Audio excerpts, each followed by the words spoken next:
on, you bastard! Brought to you by supporters who probably have better taste than this schmuck.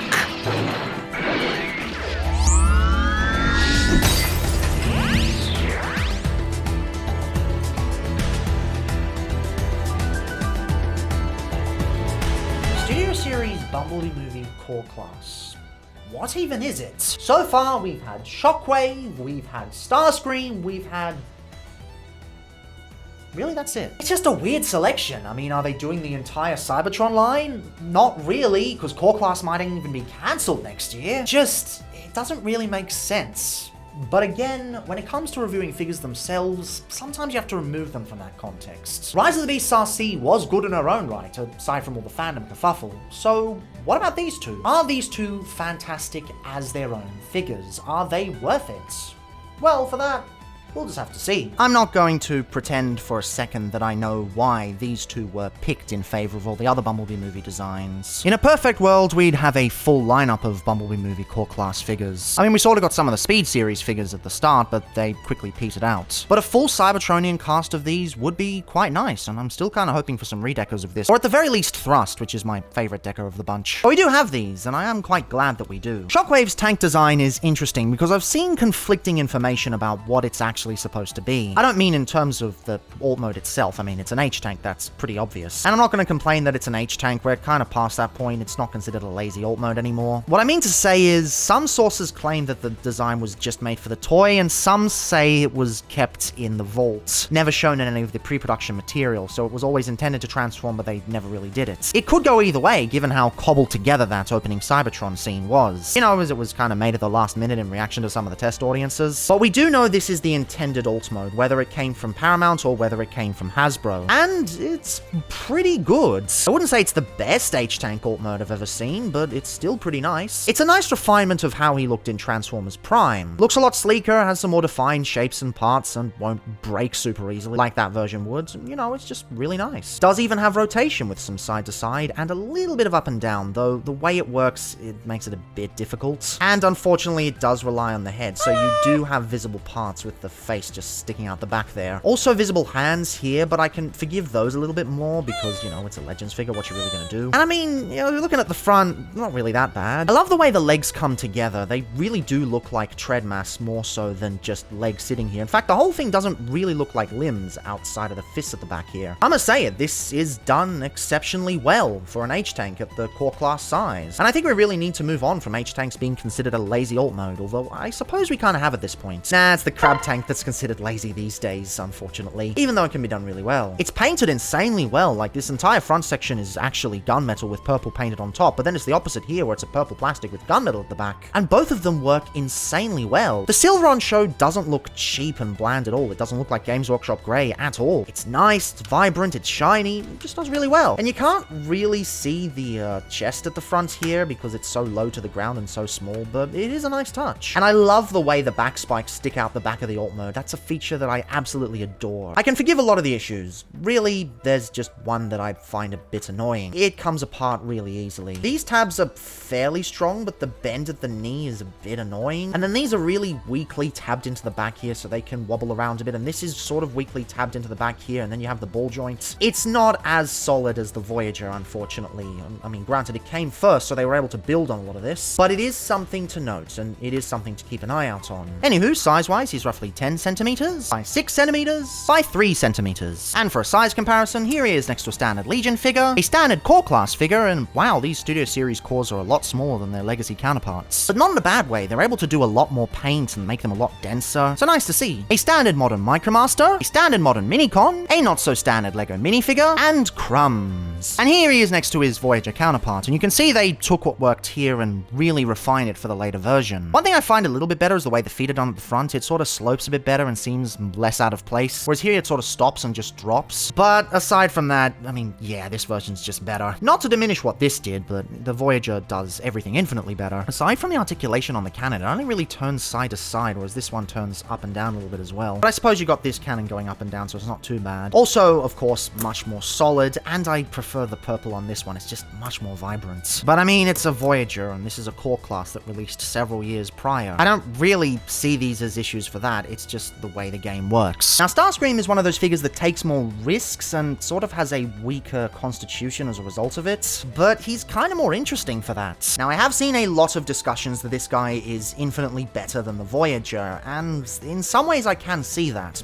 but not with the alt mode. This is a pretty damn good alt mode, considering what it has to do, but it does have its issues. You can tell they really went to town on it with the way it just feels so dense and it's painted to the absolute nines. It actually feels very similar to the previously reviewed Bumblebee RC. It's just really dense and uses the parts quite cleverly. But it does also have its issues. I mean, there's this big gap in the middle there that's pretty difficult to ignore, not to mention the arms just sticking out the back there, the hollow bits in the legs. It's very much a robot mode first, vehicle mode second kind of design, and that can lead to some issues. But credit where credit is due, at the $20 price point, this is insane as is. I mean, look at this thing. It's basically the Tetrajet from the Bumblebee movie pulled off at a small scale. The fact they were able to do this at all is quite commendable. And again, there's a lot of paint on this thing as well. You've got the yellow on the windshield, which I actually think looks a bit better compared to the Voyager. The red groin, you've got lines here. I actually also prefer the way that the stripes on the wings work. I just feel they look a bit better than the actual Voyager. And even the balance works a lot better. And one of the biggest issues I had with the original mold was that the balance on the colors was a bit off. But here, I think it really works. The gunmetal highlights help hide the hole in the middle there. Yeah, it's a little bit visible, but what can you do? And the fact they've been able to do the bottom parts to a reasonable level, even if it just relies on weapon storage, yeah, it still works pretty well. There's a lot of things I could criticize, you know, exposed arms, wings kind of being a little bit small, diminutive nose cone, yeah, it's a bit of a weird alt mode, but it just works. I mean, you gotta consider the price point of this thing, you gotta consider the size. This thing was cooking for a very long time. It was sort of held off and never released until recently, and it really shows. They fine-tuned the out of this thing, and I gotta commend them for it. The only thing I would have really changed is made that back fin a bit bigger. Aside from that, I really can't complain about a lot, considering what it has to do. Now, for jets, I usually just tend to do the top dimensions, because, you know, it's a jet, so that's just 9 centimeters by 7 centimeters. And your standard Legion figure, Poridora, Micromaster, Minicon, bootleg that's still around after all this time, and Crumbs. And of course, here he is next to his Voyager counterparts. Kinda. Yeah, I gotta apologize. I did used to own the Voyager Starscream, but the colors never really vibed with me that much, so I ended up just keeping Thundercracker and Thrust here, and I'm pretty okay with that. But this should just give you the general gist of how it turned out. This one is done much better, but I mean, it's a Voyager, and this is a core class, so you would expect that. Of course it's gonna have a better nose cone, of course it's gonna have a better fuselage at the top here, but I kinda prefer the way the wings slope backwards here. I know this is more accurate, but this just feels more in tune with the design. Granted, that's a necessity with the engineering, you can't really do much with that, but it is something I prefer. And again, better yellow, which was something that applied to all of the versions, and it's more compact, whereas this one's a bit wibblier. It might just be my Legends bias showing through, but for everything this does and everything I appreciate about this mold, I think I prefer the Legends version. It had to overcome a lot more, it had to deal with a lot more sacrifices. And that's the thing, these guys have a lot to be taken into consideration when you're discussing how they function. This came out before the Voyager, so it was going into uncharted territory, and it pulled it off reasonably well. And this guy had to take a really complex design and take it down to such a small size, and at the $20 price point. They have their flaws, but nothing I would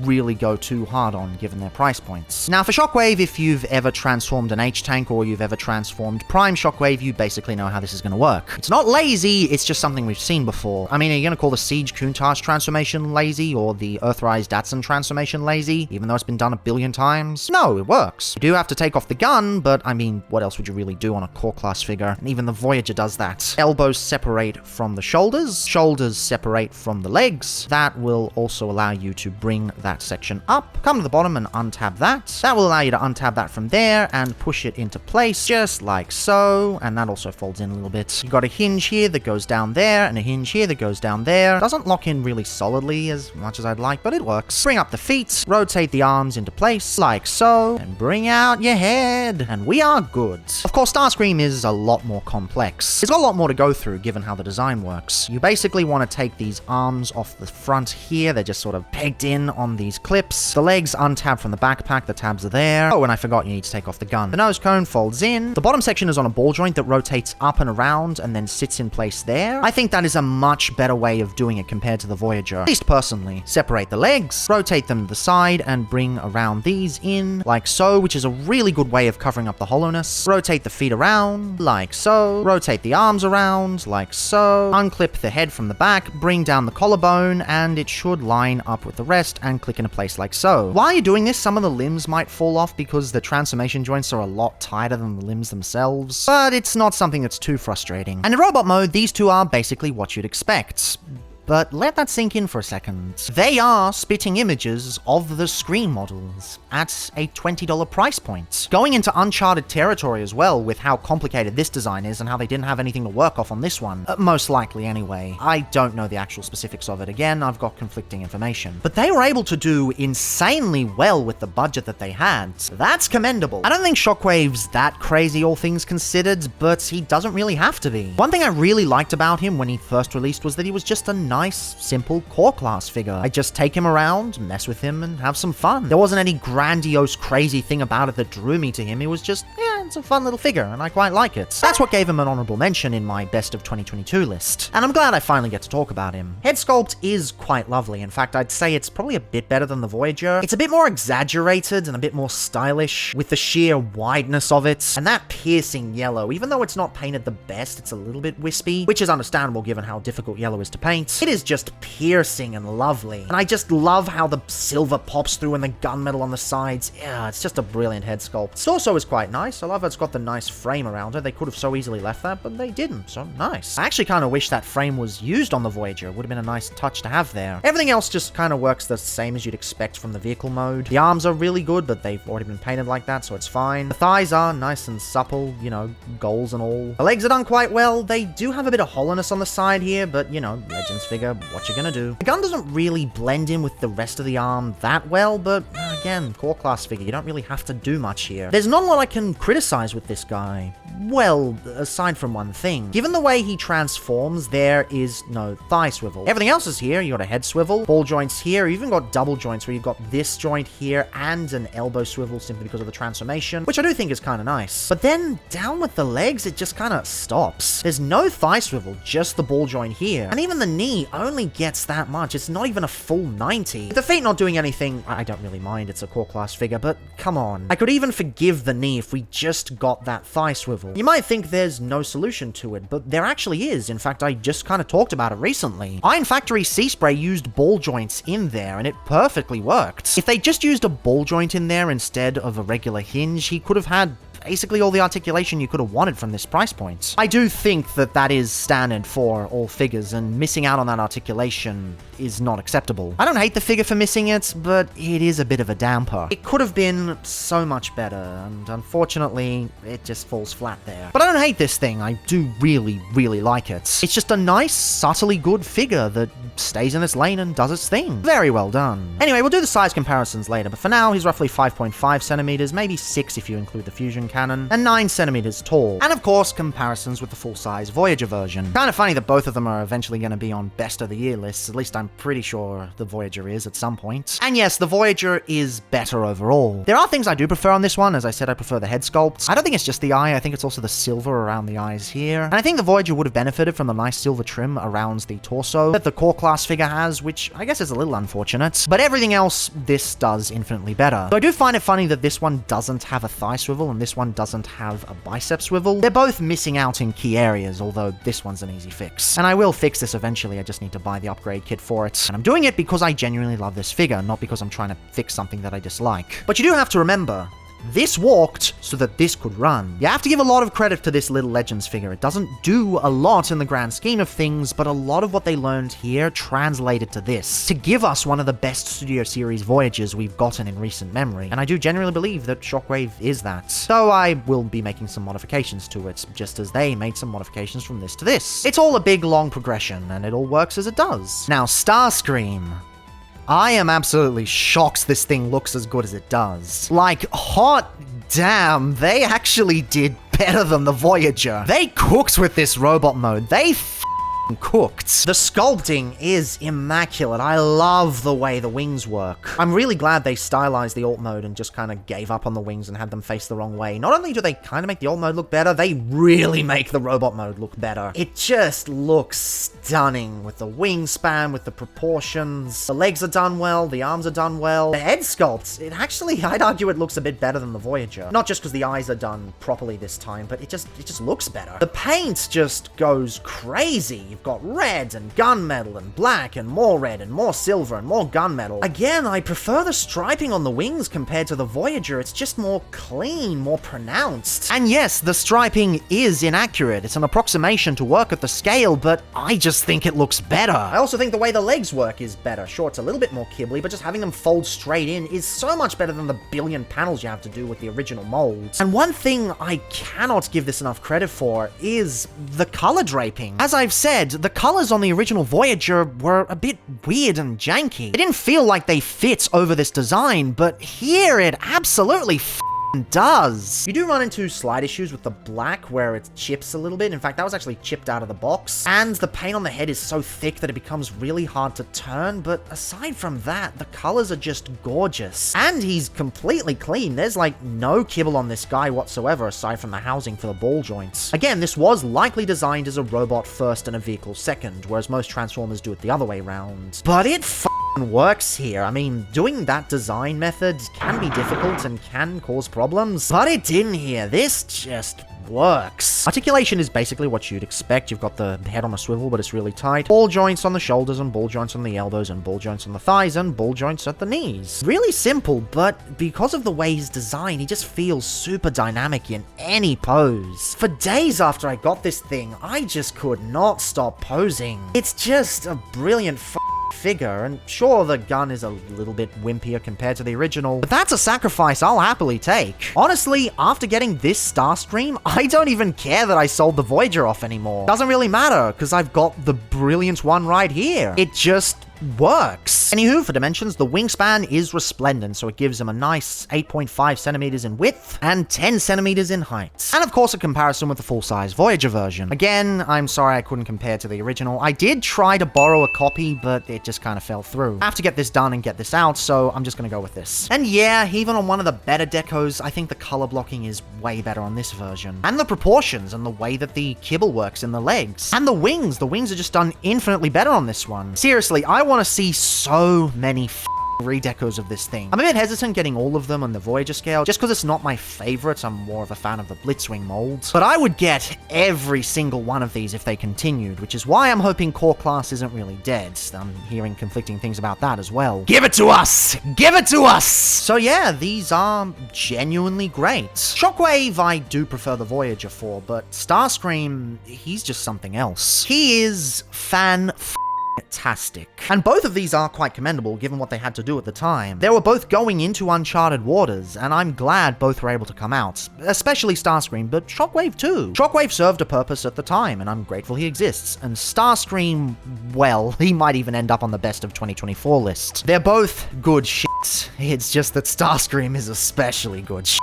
Anywho, I gotta stop gushing so I can wrap this up, so let's just finish off with a nice comparison with a standard Legion figure, a standard Core Class figure, and you can see that Shockwave is sort of a similar size, but Starscream isn't. So again, he pulls the same thing as Rise of the Beasts RC in the sense that he's smaller and has a lot more paint and is a lot denser. But both of these are valid ways of doing things. A standard modern Micromaster, a standard modern Minicon, a not-so-standard Lego minifigure, and crumbs. Shockwave is pretty good. He's not the best Legends figure you'll ever come across, but he's pretty solid. If you're on a choice between that and the Voyager is just way better. The Voyager is just Yaz Queen Slay. I can say that. You can't tell me not to. But when it comes to Starscream, I think he clears the Voyager version, and not just because of the colors. The transformation on him is honestly insane. They went way harder than they ever had to, and it's crazy. If you can find a Starscream, I'd absolutely go for it, and I really hope they make redecos of this. Of course, unfortunately, when it comes to the Curse of Seekers, they always make a full set of the ones I don't want,